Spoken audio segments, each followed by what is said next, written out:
సిద్దిపేట జిల్లా హుస్నాబాద్ పట్టణంలో మండల బీజేపీ గ్రామీణ అధ్యక్షుడు బూక్యా సంపత్ నాయక్ ఆధ్వర్యంలో బీజేపీ ఎన్నికల సమావేశం నిర్వహించారు. ఈ సమావేశానికి సిద్దిపేట బీజేపీ జిల్లా మాజీ అధ్యక్షుడు గంగిడి మోహన్ రెడ్డి, రాష్ట్ర కార్యవర్గ సభ్యులు కోమటిరెడ్డి రామ్ గోపాల్ రెడ్డి, హుస్నాబాద్ ఎన్నికల ఇన్ఛార్జి లక్కిరెడ్డి తిరుమల ముఖ్య అతిథిగా హాజరయ్యారు. ఈ సందర్భంగా బీజేపీ మాజీ జిల్లా అధ్యక్షుడు మాట్లాడుతూ 2 సంవత్సరాల నుండి గ్రామ పంచాయతీ ఎన్నికలు నిర్వహించకుండా రాష్ట్ర ప్రభుత్వం నిర్లక్ష్యంగా వ్యవహరించిందని, కేవలం కేంద్ర ప్రభుత్వం నుండి 3,000 కోట్ల నిధులు సమయం అయిపోతుందని ఉద్దేశంతో అట్టి నిధులను రాబట్టడానికి మాత్రమే గ్రామ పంచాయతీ ఎన్నికలు ఆగమేఘాల మీద నిర్వహిస్తున్నారని ఆరోపించారు. తెలంగాణలోని గ్రామ పంచాయతీ ఎన్నికలు నిర్వహించకపోవడంతో గ్రామాలలో అభివృద్ధి, పారిశుద్ధ్యం కుంటుపడిందని, ఏనాడు రాష్ట్ర ప్రభుత్వం గ్రామాలను పట్టించుకున్న పాపాన పోలేదని అన్నారు. హుస్నాబాద్ నియోజకవర్గంలో కేంద్ర బండి సంజయ్ ఆధ్వర్యంలో కేంద్ర ప్రభుత్వంచే నిధులు సిద్దిపేట హుస్నాబాద్ హైవే రోడ్డు మరియు గ్రామీణ ప్రాంతాలలో డబుల్ రోడ్లు మంజూరయ్యాయని తెలిపారు. బీజేపీ కేంద్రంలో ఏర్పాటైన నాటి నుండి ఉచితంగా పేద ప్రజలకు బియ్యం అందిస్తుందని, అందులో కేజీకి 35 రూపాయలకు గాను 33 రూపాయలు కేంద్ర ప్రభుత్వం, కేవలం 2 రూపాయలు మాత్రమే రాష్ట్ర ప్రభుత్వం ఇస్తుందని తెలియజేశారు. గ్రామాలలో వైకుంఠ ధామాలు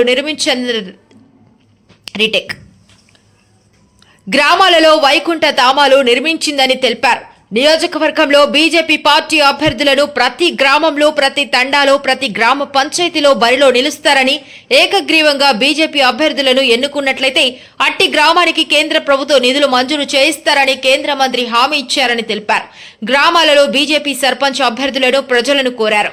ఈ సమావేశంలో బీజేపీ నాయకులు వెల్దండి రాజేంద్ర ప్రసాద్, బొమ్మగాని సతీష్, కుంట మల్లయ్య, పూదరే కిష్టయ్య, బైరి అరుణ్ శ్రీనివాస్, వెల్లి శ్రీనివాస్, ఇటికాల కుమారస్వామి, కొలిపాక కిరణ్, పిట్టల సంతోష్, ప్రశాంత్ తదితరులు పాల్గొన్నారు. మోహన్ రెడ్డి గారికి, మరి అదేవిధంగా రాష్ట్ర కార్యవర్గ సభ్యులు రామ్ గోపాల్ రెడ్డికి, ఎలక్షన్ ఇన్ఛార్జి లక్కిరెడ్డి తిరుమల గారికి, మరి జిల్లా ఓబీసీ మోర్చా అధ్యక్షులు బొమ్మాని సతీష్ అన్నకు, మాజీ జిల్లా అధ్యక్షులు ప్రభాకర్ రెడ్డి గారికి, అదేవిధంగా వెల్లని రాజేంద్ర ప్రసాద్ అన్న గారికి స్థానిక సంస్థల ఎలక్షన్ సమావేశం ఏర్పాటు చేసుకోవడం జరిగింది. ఈ సమావేశాన్ని ఉద్దేశించి మరియు ఈ సమావేశానికి అధ్యక్షత వహించాల్సిందిగా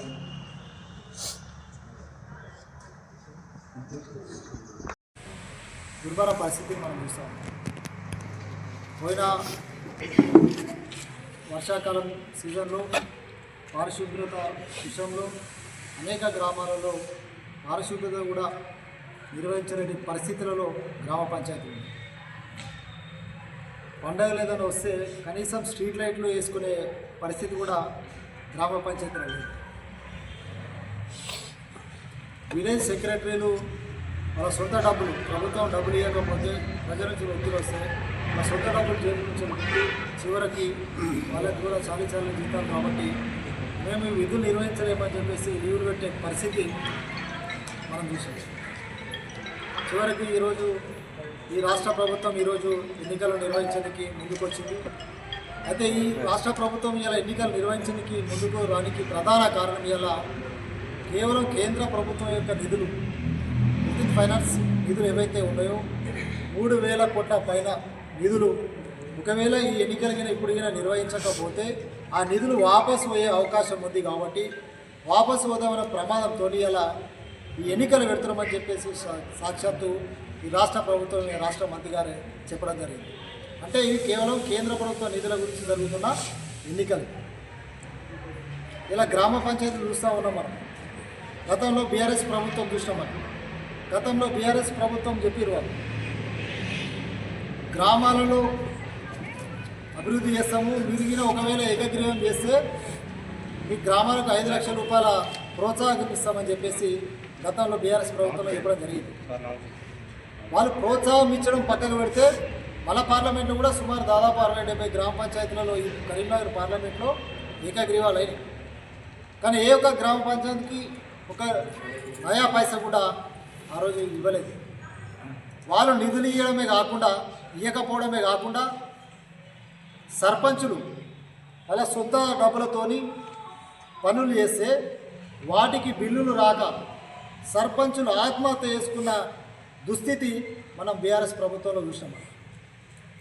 ఇప్పటికీ ఇంకా కూడా సర్పంచులు రోడ్ల మీదకి వచ్చి ఆ పాత బిల్లులు, ఆ పెండింగ్ బకాయి బిల్లులు నాకు డబ్బులు ఇవ్వాలని చెప్పేసి, బిల్లులు ఇవ్వాలని చెప్పేసి ధర్నాలు చేసే పరిస్థితి వీటికి కూడా మనం చూస్తూ ఉన్నాం. కాబట్టి ఇలా బీఆర్ఎస్ పాలనలో మొత్తం గ్రామ పంచాయతీలు, గ్రామ వ్యవస్థను కూడా మొత్తం నిర్వీర్యం చేసింది బీఆర్ఎస్ ప్రభుత్వం. కాంగ్రెస్ ప్రభుత్వాలు చూస్తూ ఉన్నాం. 2 సంవత్సరాలు అవుతుంది. రేపటి నుంచి ఏదో ప్రజా పాలన ఉత్సవాలని చెప్పేసి వాళ్ళు సంబరాలు చేసుకుంటూ ఉన్నారు.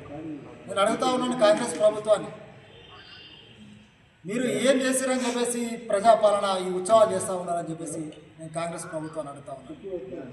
ఇలా రేవంత్ రెడ్డి గారు, ఈ రాష్ట్ర ముఖ్యమంత్రి గారే స్వయంగా ప్రకటించిండు, నా దగ్గర నయా పైసా లేదు, గత ప్రభుత్వం చేసిన అప్పులు కట్టడానికే మళ్ళీ నేను అప్పులు చేయాల్సి వస్తూ ఉన్నది, కాబట్టి నేను నిధులు ఇచ్చిన పరిస్థితులు లేదని చెప్పేసి సాక్షాత్తు ఇలా ముఖ్యమంత్రి చెప్పింది.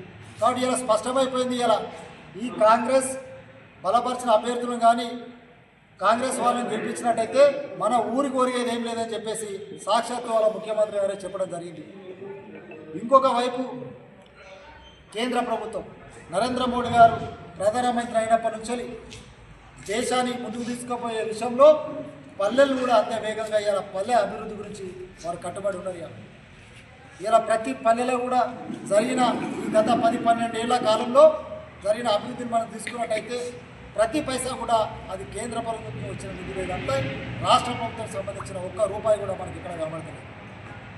అంటే ఇలా పల్లెలు, గ్రామ పంచాయతీలలో అభివృద్ధి కార్యక్రమాలు లేదా ఉపాధి అవకాశాలు, ఇలా గ్రామీణ ఉపాధి హామీ పథకం, ఇలా పల్లెల్లో ఏమైనా ఉపాధి దొరుకుతుంది, ఇలా పల్లెలు నిజంగా ప్రశాంతంగా కొంత జీవనోపాధితో ప్రజలు ఇలా కొంచెం బతుకుతున్నట్టే అది కేవలం ఇలా 100 రోజుల గ్రామీణ ఉపాధి హామీ పథకం ఏదైతే ఉందో దాని ద్వారా ఇలా లబ్ధి పొందుతూ ఉన్నారు. ఇలా 100% కూడా ఇలా కేంద్ర ప్రభుత్వాన్ని. కాబట్టి ఇలా గ్రామ పంచాయతీ ఎన్నికలు, ఇలా గ్రామాల అభివృద్ధి అనేది ఇలా భారతీయ జనతా పార్టీ, నరేంద్ర మోడీ గారు, ఇలా బండి సంజయ్ కుమార్తో తప్పితే ఇలా ఈ రాష్ట్ర ప్రభుత్వం, గతంలో బీఆర్ఎస్ ప్రభుత్వం కావచ్చు, ఇలా కాంగ్రెస్ ప్రభుత్వం కావచ్చు, ఏ ఒక్కరు కూడా ₹1 ఇచ్చే పరిస్థితి ఇలా మనకు కనబడతలేదు. వీళ్ళు పైసలు ఇచ్చుడు పక్కకు పెడితే ఉన్న నిధులను కూడా గ్రామ పంచాయతీలకు ఏవైతే కేంద్ర ప్రభుత్వం ద్వారా వచ్చిన నిధులను కూడా దారి మళ్లించిన ఘనత బీఆర్ఎస్ ప్రభుత్వంలో మనం చూసినాం. ఇవాళ కరెంటు బిల్లులను కూడా దారి మళ్లించింది. ఇవాళ కరెంటు బిల్లులు కట్టలేని పరిస్థితి గ్రామ పంచాయతీలకు ఉండే. ఇలా ఏ గ్రామ పంచాయతీకి పోయినా మనకు కనబడుతుంది. ఇలా ఊరికి పోగానే పల్లె ప్రకృతి వనం కావచ్చు, లేకుంటే అంగన్వాడీ సెంటర్ కావచ్చు, లేక కొత్తగా నిర్మించే గ్రామ పంచాయతీ కావచ్చు, సీసీ రోడ్లు కావచ్చు, ప్రతి ఒక్కటి కూడా ఇలా కేంద్ర ప్రభుత్వ నిధుల ద్వారా, చివరకు శ్మశాన ఇలా వైకుంఠ ధామాలు కూడా ఇలా కేంద్ర ప్రభుత్వ నిధుల ద్వారానే ఇలా ఊరు అభివృద్ధి చెందుతూ ఉన్నది. ఇంకోవైపు ఇలా ₹1 బియ్యం ఇలా 100% ఇలా కేంద్ర ప్రభుత్వం నుంచి వస్తూ ఉన్నది. ఈ విధంగా తీసుకున్నట్టయితే ఇలా ప్రతి విషయంలో ఇంకొక వైపు ఇలా కేంద్ర మంత్రి గారు, ఇలా బండి సంజయ్ కుమార్ గారు, వారు ఎంపీ అయినప్పటి నుంచి మొదటిసారి కానీ ఇప్పుడు 2వసారి ఎంపీ అయిన తర్వాత, కేంద్ర మంత్రి అయిన తర్వాత ప్రతి ఊరు కూడా ఇలా ఎంపీ ల్యాండ్స్ ఇచ్చి ప్రతి ఊరికి 5 నుంచి 10 లక్షలు, 15 లక్షలు, 20 లక్షలు ఇలా ప్రతి గ్రామానికి కూడా ఇలా వాళ్ళు నిధులిచ్చిన చరిత్ర ఇలా బండి సంజయ్ కుమార్ గారు. ఎంపీ ల్యాండ్స్ ద్వారానే కాకుండా ఇలా CSIR నిధుల ద్వారా ఇలా మన హుస్నాబాద్ కాన్స్టిట్యూన్సీలోనే ఇలా సింగిల్ రోడ్లను డబుల్ రోడ్డుగా మండలం నుంచి ఇంకో మండలానికి ఇలా హుస్నాబాద్కు కనెక్టివిటీ రోడ్లను ఇలా డబుల్ రోడ్ అవుతున్నాయంటే ఇలా CRIF ఫండ్స్ ద్వారా. అదేవిధంగా ఇలా మన కళ్ళు ఎదుటే కనబడుతుంది ఇలా హైవే. ఇలా మన హుస్నాబాద్ కానీ ఈ ప్రాంత వాసులకు ఇలా ఎంతో సౌకర్యంగా ఇలా 4 వరుసల ఏదైతే రహదారి జరుగుతుందో ఇలా 100% ఇలా కేంద్ర ప్రభుత్వ నిధుల ద్వారానే ఇలా మా పార్లమెంటు మెంబర్ ఇలా బండి సంజయ్ కుమార్ గారి కృషితోనే జరుగుతూ ఉన్నది. ఈ విధంగా ప్రతి విషయంలో కూడా ఇలా మొన్ననే చూసిన మన హుస్నాబాద్కు ఇలా అదే కాకుండా ఇలా CSR ఫండ్స్ తీసుకొచ్చి కూడా ఇలా హాస్పిటల్స్ విషయంలో కావచ్చు, హాస్పిటల్లో ఇలా హాస్పిటల్ను డెవలప్ చేసుకునే విషయంలో కావచ్చు, ఇలా మొన్ననే ఇలా చాలా విలువైన ఇలా ఎక్విప్మెంట్స్ కూడా మన హాస్పిటల్కి తీసుకురావడం జరిగింది వారు. అదేవిధంగా ఇలా స్కూళ్ళను అభివృద్ధి చేసే విషయంలో ఇలా పిల్లలకు ఇలా 10th క్లాస్ పిల్లలకు ఇలా హై స్కూల్స్ను మన ప్రభుత్వ పాఠశాలను గ్రామీణ ప్రాంతాల్లో చదువుకునే పిల్లలకు ఇలా వాళ్ళకు నాణ్యమైన విద్య అందాలనే ఉద్దేశంతో ఇలా వాళ్ళకు ఎగ్జామ్ ఫీజు కూడా ఆయన జీతం నుంచి కట్టిండు. ఇలా వాళ్ళకు సైకిల్ కూడా పంపిణీ చేసిండు. ఏ విషయంలో ఏ అవసరం వచ్చినా కూడా నేను ఉన్నానంటూ ఇలా ఈ ప్రాంత అభివృద్ధికి కృషి చేస్తాను. కాబట్టి నేను మీ ద్వారా నేను ప్రజలను వేడుకుంటా ఉన్నాను. దయచేసి భారతీయ జనతా పార్టీ బలపరిచిన అభ్యర్థులను మీరు నరేంద్ర మోడీ గారి సంజయ్ గారు బలపరిచిన అభ్యర్థులను భారతీయ జనతా పార్టీ అభ్యర్థులను ఇలా గుర్తులుంటాయి ఇందులో. కానీ అందరూ కూడా రాజకీయ పార్టీలు అందరూ కూడా తమ అభివృద్ధితో నిలబెడతారు. కాబట్టి ఇలా నేను ఒకటే స్పష్టం చేస్తా ఉన్నా, మీ ద్వారా ప్రజలను కోరుతా ఉన్నా, ఇలా మన గ్రామాల అభివృద్ధి కావాలంటే మీరు ఈయన ఏకగ్రీవ సర్పంచ్ని భారతీయ జనతా పార్టీ అభ్యర్థిని ఏకగ్రీవంగా ఎన్నుకున్నట్టయితే 10 లక్షల రూపాయల